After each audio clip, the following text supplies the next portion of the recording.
Hi, I'm Mr. Byes, and I'm back again, this time to review the new Slave 1. It was announced this year. It's looks to be just a repaint of the Vintage Collection one that we've gotten in the past. But I went ahead and picked it up, and I'm going to compare it to that older Vintage one and see how that does. So let's go ahead and check it out. First off, it came in this awesome box. Didn't expect to get a shipping case here, but it says 2 pieces. I think there should only be 1 inside. Let's go ahead and open it up and check it out. Alright, try not to cut into this too much.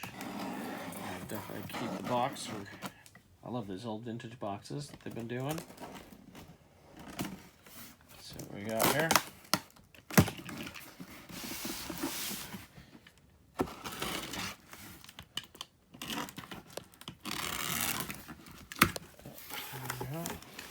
Oh, glad I was very careful. We have one Slave 1. Right there at the top. Be in good shape.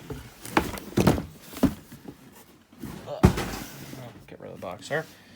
So here we have our new box here. You can see they highlight the new stand that it comes with. It does have a different look at the box. Here we can take a look. And so you can see the original vintage box that I happen to have, and then the vintage release, the Amazon exclusive from, was it 2013, I think it was. And this box, you can see that the original and the one from a few years back was trying to replicate that original, and this is an all new kind of look to the box as far as what the picture is. On top, it's highlighting different things, looking at all the details. Looking here at the side, shows the open compartment. Back side is just the same picture as the front. I miss like doing the little drawing of it that they would do. That was always cool. They did that on things like the AT-AT, and they did it on John the Sail Barge. I know it's upside down, but it's the same. It's not like you need that to be right side up. Let's go open this up and check it out then. So, let's see what we got in here.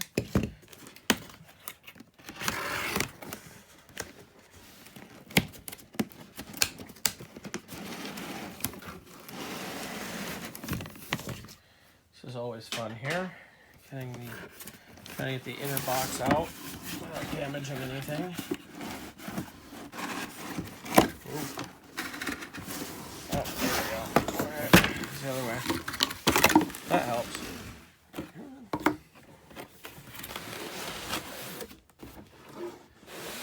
There we go. Keep the box nice.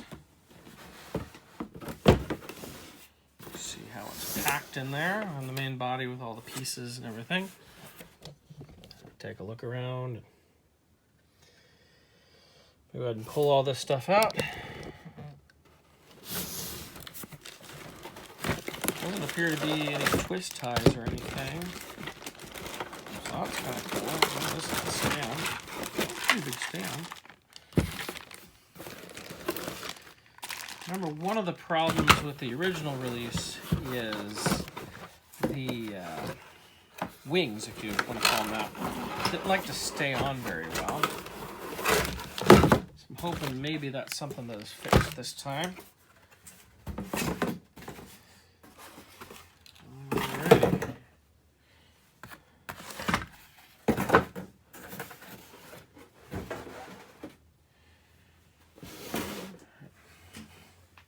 If we look at the main body here, and we'll compare it to the previous one, but I can tell there's a lot more paint deco going on in this, so that's pretty cool to see. And it's not that the original was bad. The bottom is very nice. Look at all that deco that went into that. So that's one thing we have. And yeah, that's supposed to be one of the big differences in this. The other big difference is supposed to be, wow, this is a pretty heavy-duty stand here. It's pretty thick plastic, as you can see. That should hold it up. Ooh, look at that. It's got a little Mandalorian symbol there, too. So we have our stand. I guess that's it. Let's see how that's going to hook up. We have our prisoner container here that goes in the tail of the ship. Nothing new there. We have, looks like some stickers and instructions here. cockpit cover. Why that not staying on too well on my previous one too, or on the Clone Wars ones. So I have some stickers here. Warning packet we seem to get with everything nowadays. And I like that they did the instructions kind of like the vintage instructions. Tells you where to put the stickers, how to put everything on. Well, that's how I put the stand on, apparently. So you get a good look at that. And then we have all the other pieces.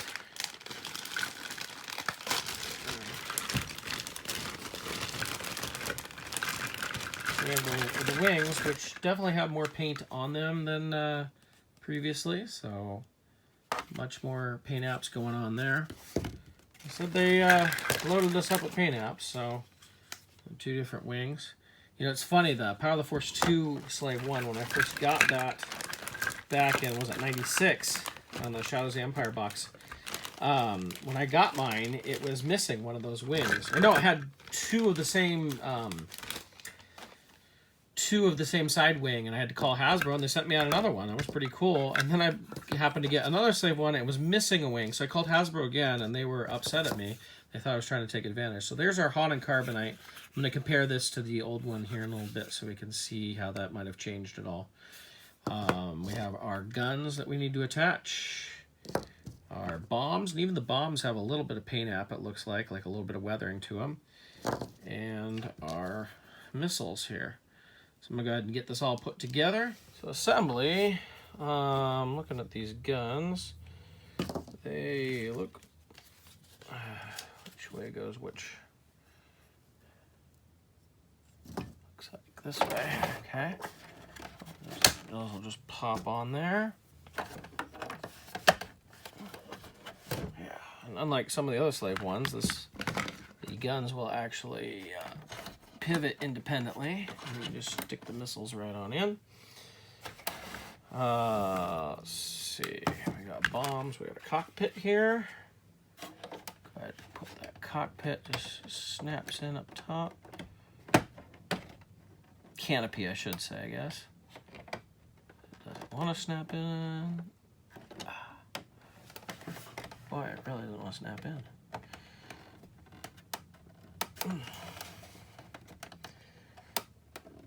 And that's always the problem with your toys, you know, when you're putting them together and you don't want to push too much because you're afraid you're going to break it.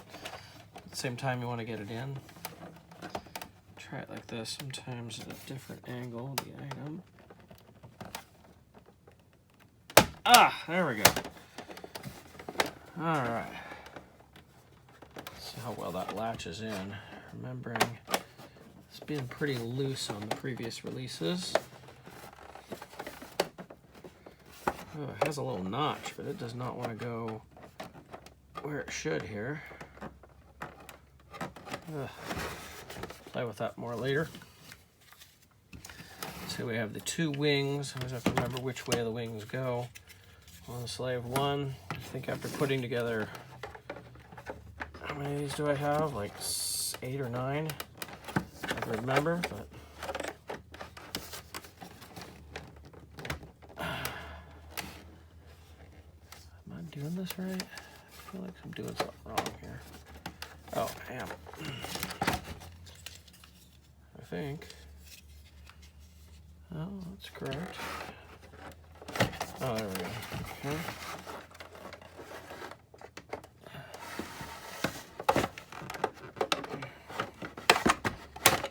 There we go. Support. Ooh, that really creaked in there. It moves, right? Okay. The other wing in.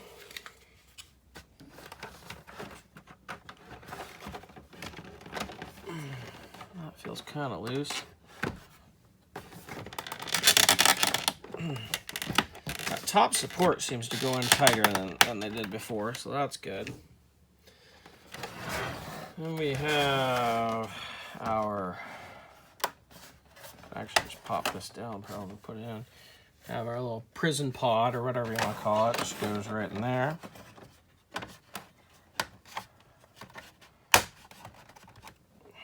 And we have Han and Carbonite.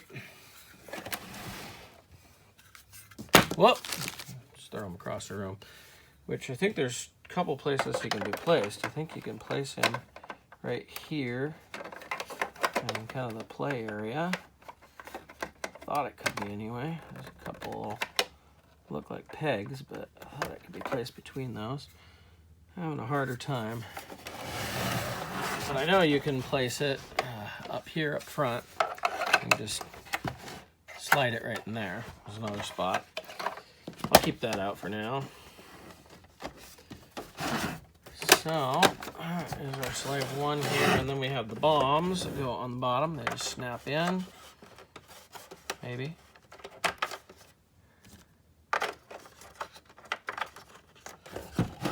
And we have slave one. Now, to attach it to our stand here,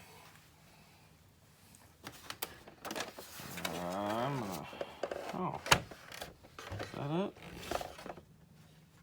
That doesn't feel right. It's the other way. Okay.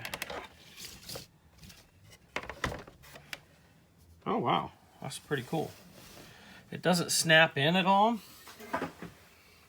It just rests on there, and it rests on there really well. Take a look. Kind of cool to have that standing upright like that. You can see how the stand fits right in there. So that's pretty nice.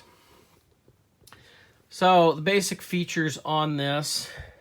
So let's really take a look at this slave one. Start by looking at the inside. This right here. It was pretty cool when they first did this in the Clone Wars one. It was cool to have this. Now, those stickers in the back I did not put in there. They came in there like that. Those over there, though, I did. You can see how terrible that one is. It was horrible to try and get it in there. You can see this is like the cockpit area where you put Fett or whoever else you want to have flying slave one. It's a nice little play area. It's not like there's a whole lot there, but at least you can do something with it. You can drop this down the loading ramp in the back. Drop that down. You have a little prison pod that comes out, which you can put, you know, his bounties in here instead of having them frozen in carbonite.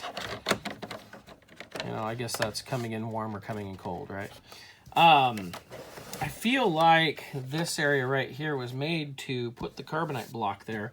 I could not get it to fit in there, but I seem to remember doing it before. I'll have to take a look at some other Haunted Carbonites. We do have, of course, let's see if we can bring it up. You can rotate the wings, and they rotate with each other, which is pretty nice. You notice the, I guess you can't notice because the camera's pointing down. The cockpit will rotate. You notice there. Oh, of course, now it doesn't do it. It was doing it before. Maybe it's when I do this. This is the fun.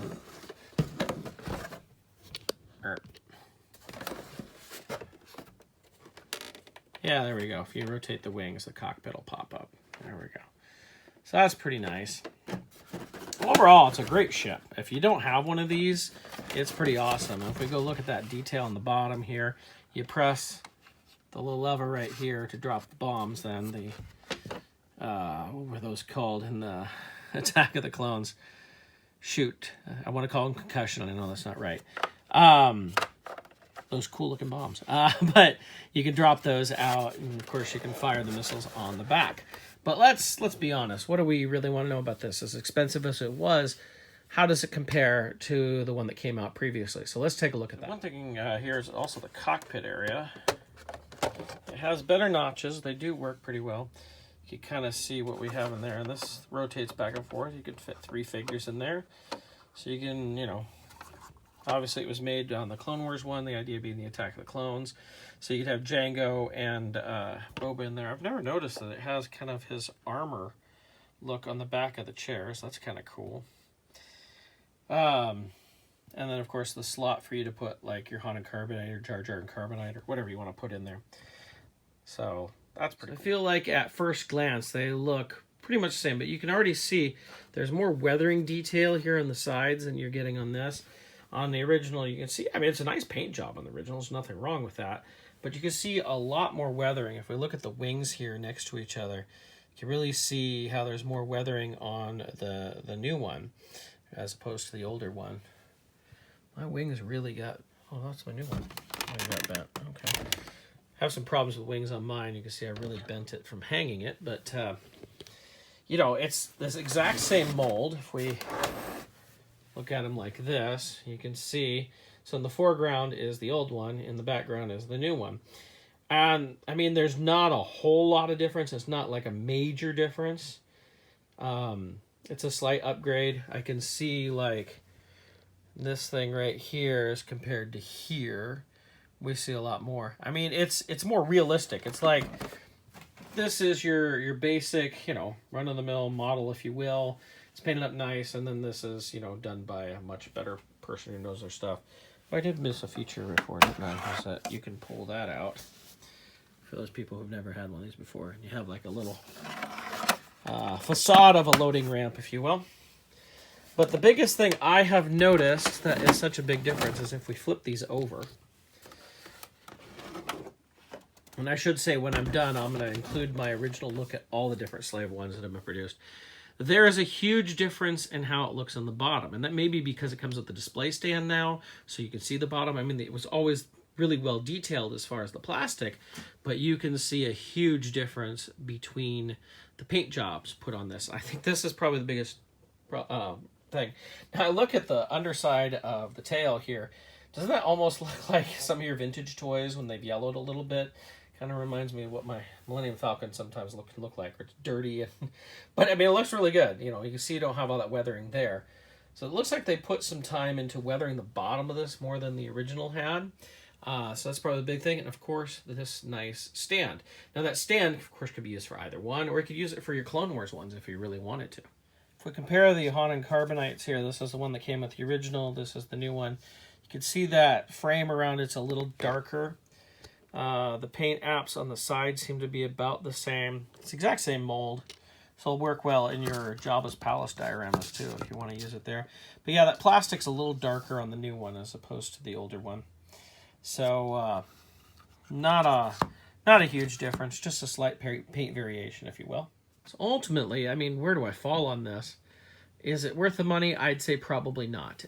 If you have the old one, that is. If you have the original one, I don't think the paint apps are that big of a difference unless you really want that display stand. I mean, the stand is cool. I do like that. If you really want that, I mean, that's pretty cool to use. But I say if you have the original, you could pass on this one and save your money. If you don't have the original, obviously that original is going for what, 300 or more bucks on secondary market. So this new one is definitely cheaper than that. But that's going to be up to you if you think that that's worthwhile to you. It is cheaper than that first one, and it comes with a cool display stand. It's the same vehicle, just an upgraded paint job. The paint's very nice on it, very good stand. But I'd say unless you are a completist like myself, or you just never had that original and you'd like to have a really cool Slave One. It's an awesome vehicle. I really like to put that out there. I always thought this was cool since the Clone Wars ones came out. That it was just an amazing mold and everything. And you can check out, like I said, I'm going to put at the end here for my recommended videos to watch, I'll put my review of all the Slave ones as I compare and contrast them. It won't include this brand new one, of course, but just all the previous ones in that. But, I mean, it's a cool vehicle. Up to you. I don't mind sometimes having multiples of vehicles, so it's kind of cool. I remember back in the day I wanted to buy another big Millennium Falcon, and I never did. And I kind of kicked myself for that because I really did want another one. And it'd be nice to have that for a couple more scenes. But, you know, I still have one, and it's awesome. So I can't complain too much. But I did notice in comparing, now if you remember I talked earlier that it was really hard to hook this in. And I finally figured it out. But it does have bigger notches to hook it in. Whereas on the first one, it has really small notches. And this comes really loose a lot quicker than the new one. The new one seems to stay nice and tight a little bit better. So that's kind of nice. So there you go. You know, make your decisions based on that, if you will. And cool ship. But I don't know if it's worth it if you already... I definitely don't think it's worth it if you already have the original. All right, thank you. And I hope you can join me again for some future look at Star Wars toys.